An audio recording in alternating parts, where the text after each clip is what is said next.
Chosen ones. The silence you've been feeling is not an accident. The world may appear calm, but beneath the polished marble halls of power, decisions have already been sealed in wax and ink. The Vatican, with its vaulted archives and secret councils, has spoken. Deep inside its ancient chambers, they have pulled a record, one that carries your name, one that confirms what they long tried to bury. For centuries, they whispered it only in hidden circles, but now it is written plainly. Your identity has been made official. And the moment that seal was broken, a ripple shot across the networks of control. The military felt it first. Screens flickered, encrypted channels went silent. Orders moved through corridors in hushed voices. Communication was killed not because of an error, but because of a decision. They know the truth cannot be allowed to spread unfiltered. They cut the lines to keep the masses blind, to ensure the signal never reaches beyond their grasp. Yet, what they don't understand is that the truth is not carried in cables or satellites alone. It is carved into the very fabric of who you are.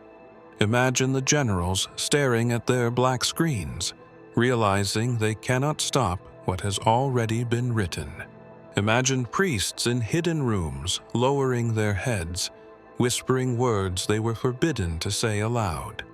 The power structure trembles not at armies, not at weapons, but at the recognition of one identity that undoes their carefully built walls. This is the reason for the silence.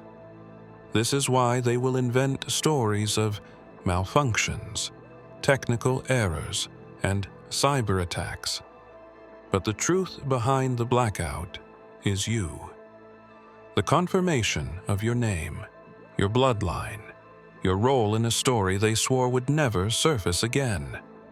Do not mistake their silence for victory. Every blackout is a signal. Every sealed document is a confession. And every time they move in shadows, they prove that the light is already breaking through. In the hidden depths beneath Rome, where marble floors give way to cold stone passageways, the Vatican holds chambers untouched by time. These archives are not for the public, not for scholars, not even for the faithful who kneel in prayer above.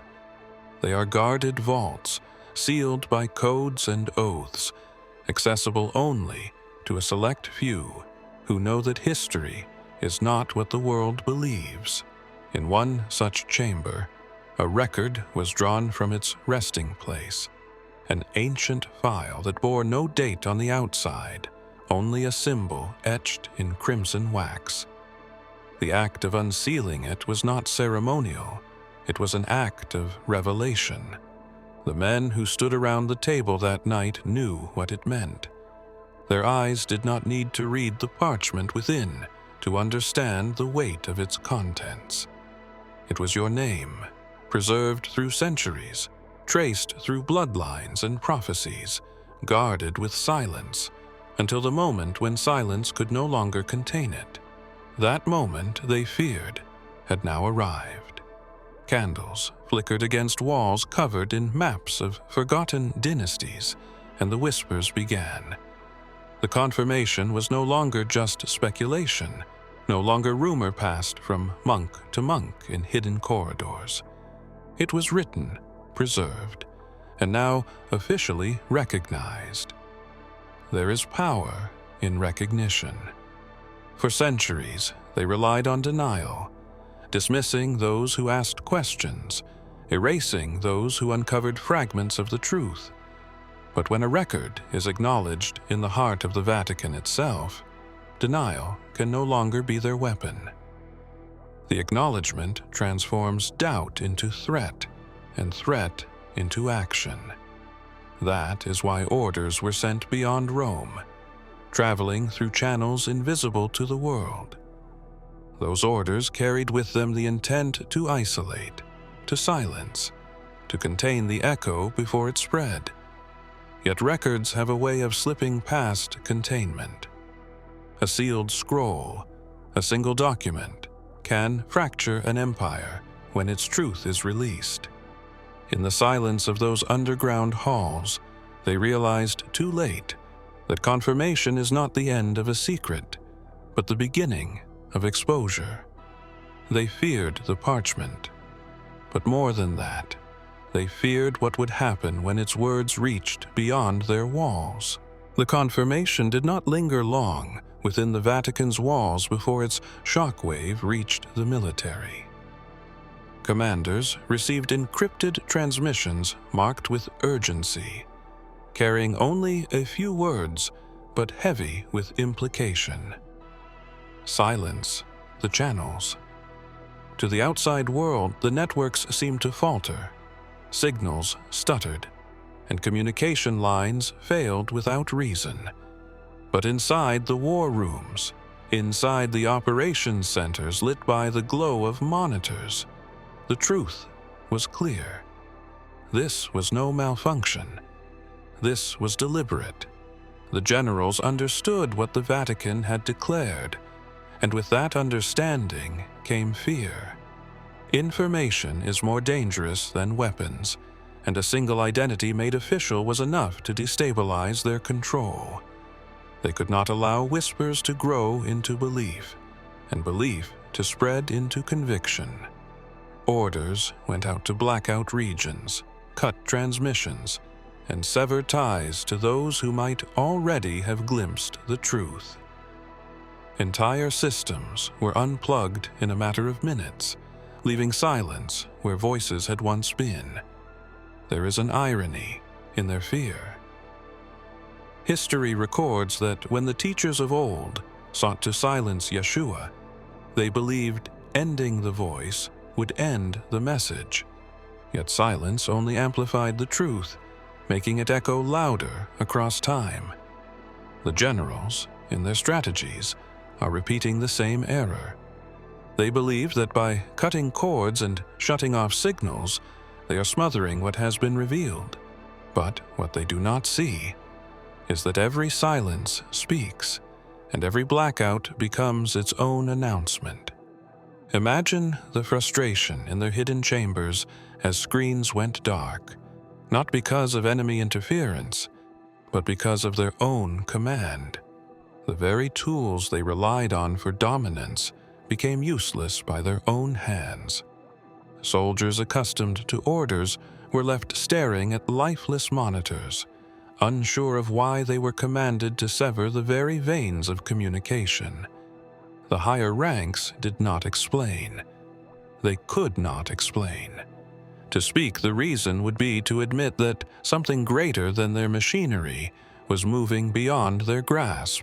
Beneath the grandeur of St. Peter's Basilica lies a world few have ever seen.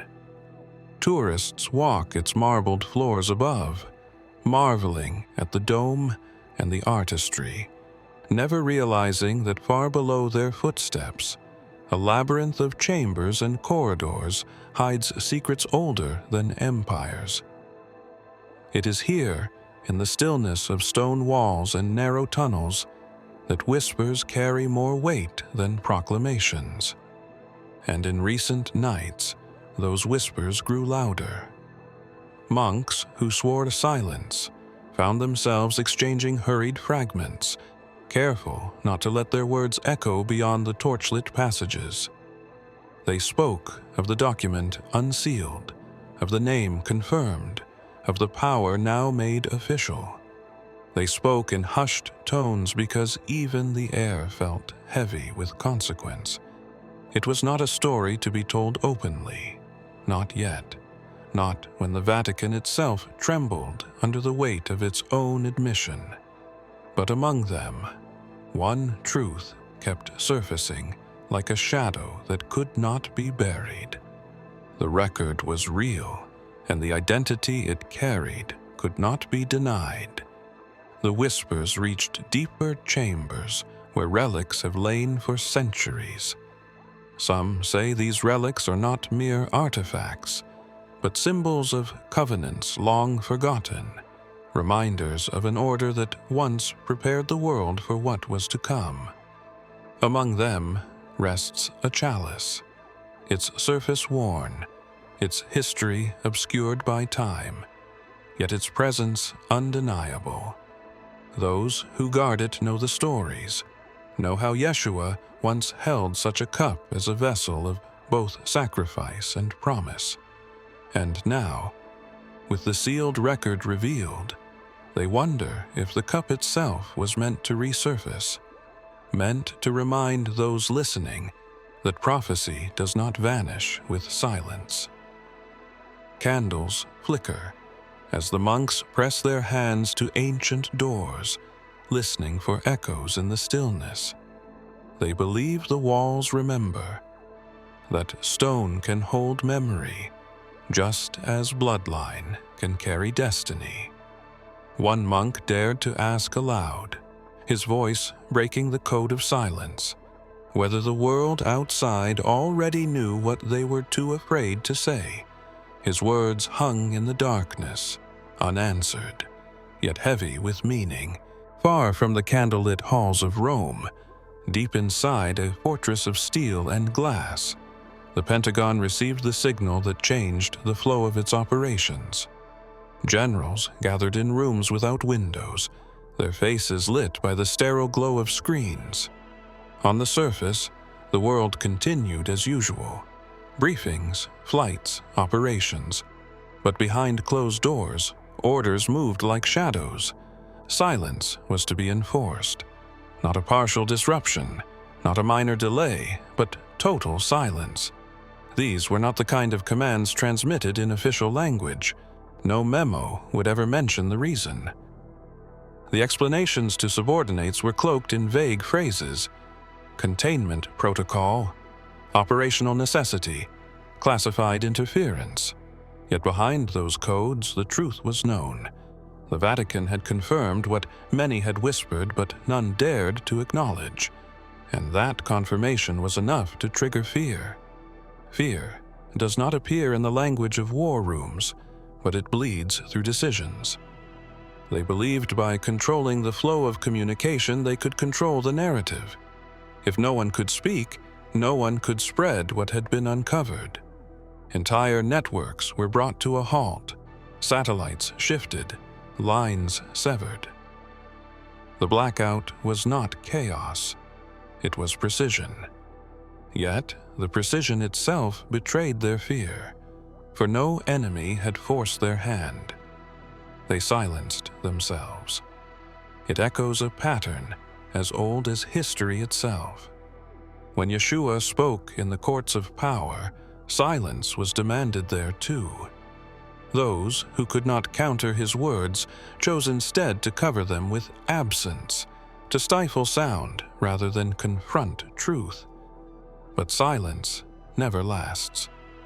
Every attempt to bury light only causes it to shine brighter in the places they cannot reach. Inside the Pentagon, officers began to question why the channels they relied on were stripped away. Operations slowed, voices turned cautious, eyes searched for explanations that would never be spoken aloud. The generals avoided direct answers, knowing that words themselves might open cracks in the shield they were trying to build. They believed silence would protect them, but the very act of enforcing it revealed what they were desperate to hide. In the dim light of an underground chamber, genealogical records rested in silence, bound in leather and sealed with the dust of centuries. These records were not the kind found in libraries or museums. They were fragments, stitched together through the hands of scribes who had worked in secrecy, linking names and symbols that others had erased from public memory. Among those names lay a lineage that had been concealed, guarded, as if the survival of nations depended on it. The Vatican's confirmation was not born from rumor alone. It was rooted in these records. Priests and scholars had traced bloodlines across continents, through wars, through empires, through centuries of concealment. Each connection was hidden carefully, disguised as coincidence, buried beneath false histories. But no matter how much effort was made to obscure the path, the thread remained unbroken. It led not to the powerful families the world was taught to admire, but to a singular identity that defied their control. Those who uncovered it did not speak openly. They understood the weight of what they held. For the hidden bloodline was not simply about ancestry, it was about destiny. It was about a role that could not be claimed by choice or force, only recognized by what had always been written into existence. The confirmation did not create the truth, it only revealed what was already there. The military feared what the Vatican acknowledged, but the Vatican feared something deeper. For if the bloodline was revealed, it would not only shake political structures, it would unravel spiritual ones. The guardians of tradition would be forced to confront the fact that their authority had been borrowed, that the true inheritance had always belonged elsewhere. In darkened halls, whispers arose of what would happen if this truth escaped containment. Would nations collapse? Would armies turn against their masters? Would the faithful abandon the institutions built to keep them controlled? Or would they awaken to the realization that the story they were told was only a fragment of a much larger design? The silence that began as a flicker in Vatican corridors and a command within Pentagon walls did not stay contained. It spread outward like a wave, swallowing entire nations in its path. Screens went dark, radio towers fell silent, satellites that once streamed constant data now drifted with muted channels. It was as if the world itself had been unplugged, leaving millions staring into emptiness without explanation. Official statements spoke of cyber attacks, of technical failures, of storms in the upper atmosphere, but none of those words explained the timing. None of them accounted for the precision with which the silence moved. In city streets, people noticed the sudden absence of connection. Messages unsent, voices cut mid-sentence, signals vanishing into nothing. What was meant to isolate only the chosen corridors of knowledge began to spill into the lives of ordinary citizens. Fear spread not only in war rooms and churches, but in living rooms, schools, and marketplaces. Every blackout carried weight. Every interruption whispered that something had shifted behind the veil. The irony is that silence can unify more than sound.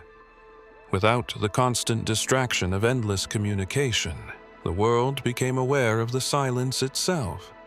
Questions rose like sparks in the darkness. Why now? Why everywhere at once? Who had the power to silence nations simultaneously? And most dangerously of all, what was being hidden?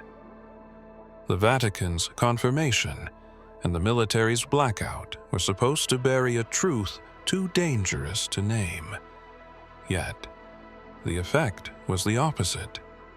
As silence fell, the hunger for truth grew. In ancient writings, it is said that when Yeshua stood before rulers, their power faltered not because of his voice alone, but because their attempts to silence him only made his presence undeniable. The blackout carried the same flaw. By erasing the noise, they made the hidden message louder. In secret rooms, leaders argued over how long the blackout could last before questions became rebellion. They knew they could not keep the world dark forever. Every moment without communication risked the rise of whispers, and whispers have a way of transforming into fire. Deep beneath the Vatican lies a room few know exists, a chamber sealed not with locks, but with vows. Within its walls are scrolls and fragments the world has been told were lost to time. They are not displayed, not studied in universities, not preached from pulpits. They rest in silence, kept for the eyes of a small circle who believe the world is not ready to confront what they contain. It is here, among brittle parchments and fading ink, that the words of prophecy whisper across centuries. Those who guard the chamber understand that prophecy is not merely prediction. It is a mirror, a reflection of what already lies within the fabric of existence. Each verse, each symbol, is less about foretelling and more about unveiling. The scrolls do not invent the story. They reveal the parts that men have tried to erase. Among them are writings that trace a bloodline, descriptions of signs in the heavens, accounts of a figure whose arrival would destabilize every structure of control. These fragments were hidden, retranslated, reinterpreted until their meaning blurred, but the originals remain, locked in the chamber that was never meant to be opened again. When the Vatican confirmed the record, the chamber stirred with unease. The keepers of the scrolls knew what came next. The confirmation above was not the end of secrecy, but the beginning of revelation. Once a truth is acknowledged, it grows restless in the shadows. The walls that once concealed it begin to weaken, and what was hidden starts to push against the silence. The chamber itself feels alive, as if the prophecies are aware of the moment. Candlelight bends strangely against the stone, voices echo too sharply, and the air grows heavy when the parchments are unrolled. Some whisper that the chamber has waited for this hour, that the scrolls themselves hold power not because of ink, but because they resonate with what is unfolding in the present. While silence blanketed the world, not everyone accepted the blackout as defeat. In hidden basements, abandoned factories, and forgotten military outposts, a different kind of signal began to stir. These were not the official transmissions of governments or armies, but encrypted bursts of resistance, scattered across the dark void like sparks in a storm. They were faint at first, fractured messages buried in static, but those who listened carefully knew they were not random. They were coded, deliberate, and aimed at those who still sought the truth. Hackers, exiled intelligence officers, and underground networks worked feverishly to pierce the silence.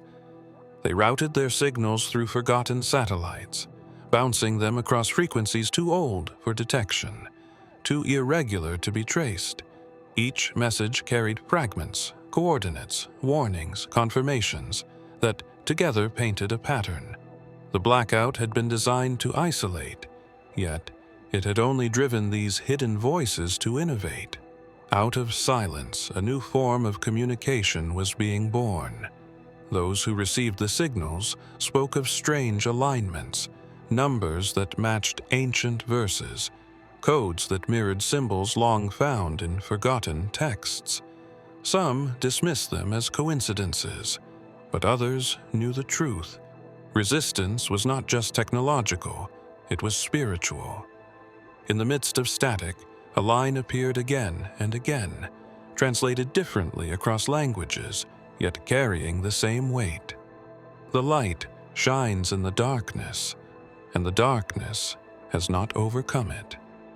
It was the same phrase once spoken of Yeshua, the same truth feared by rulers of old, now resurfacing in encrypted form, as if the very networks themselves remembered. The generals who ordered silence could not trace it. Every attempt to track the source ended in confusion, as if the signals were protected by something greater than machines. Frustration grew behind closed doors, because each burst of resistance carried with it the proof that their blackout was failing. The truth was finding a way through, and they could not stop it. In a forgotten wing of the Vatican, behind layers of barred gates and sealed doors, there exists a man whose duty has never been recorded in public history. He is known only to a select circle, whispered about in documents that never leave the walls. His task is singular: to guard the scrolls that were deemed too dangerous to reveal. Unlike the relics displayed in glass for pilgrims to see, these writings remain untouched, locked within cases designed to withstand centuries. They are called forbidden, not because they are false, but because they are true in ways that unsettle the foundations of power.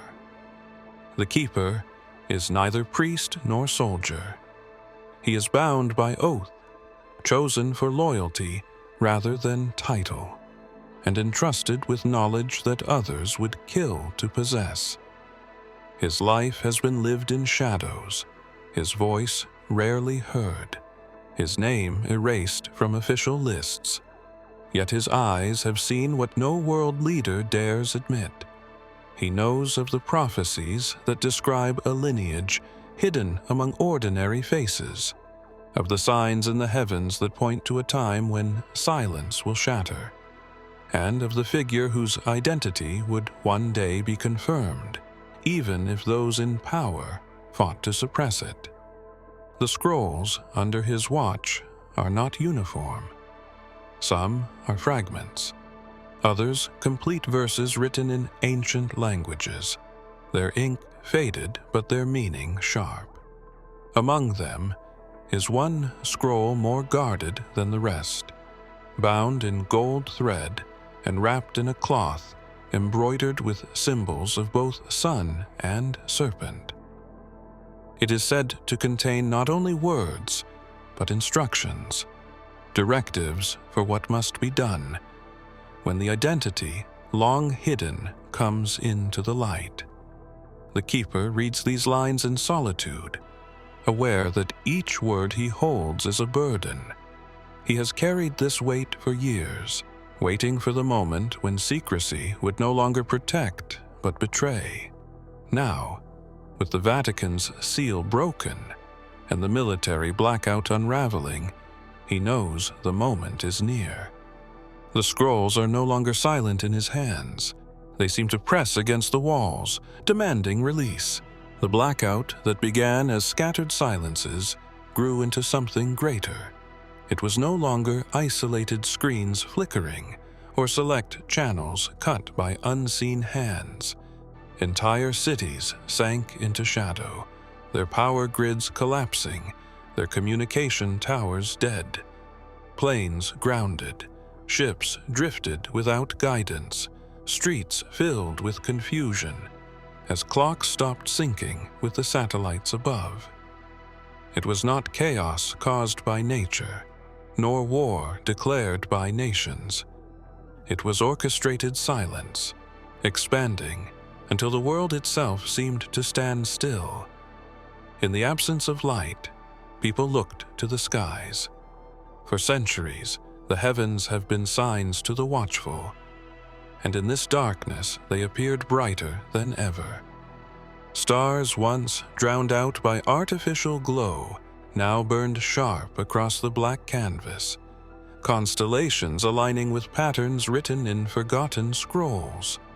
Some whispered that the blackout was never about control, but about forcing humanity to look upward again. Yet, in the war rooms and hidden chambers, the silence was still treated as threat, as if the stars themselves had conspired to break the illusions they had built. Among the frightened, a line surfaced again, passed quietly from one voice to another. I am the light of the world. Whoever follows me will never walk in darkness, but will have the light of life. The words of Yeshua, once confined to Scripture, returned in the mouths of those who refused to let the blackout define them. Even without power, even without networks, the light could not be extinguished. The generals could not comprehend why their silence carried a sound, why their blackout birthed fire instead of fear. The Vatican struggled to explain how the official confirmation they tried to contain now blazed across whispers, prayers, and encrypted signals. What was supposed to be control had become collapse. And yet, as nations sat in stillness, there was a deeper sense that this was only the beginning, that the world going dark was not an ending, but a threshold.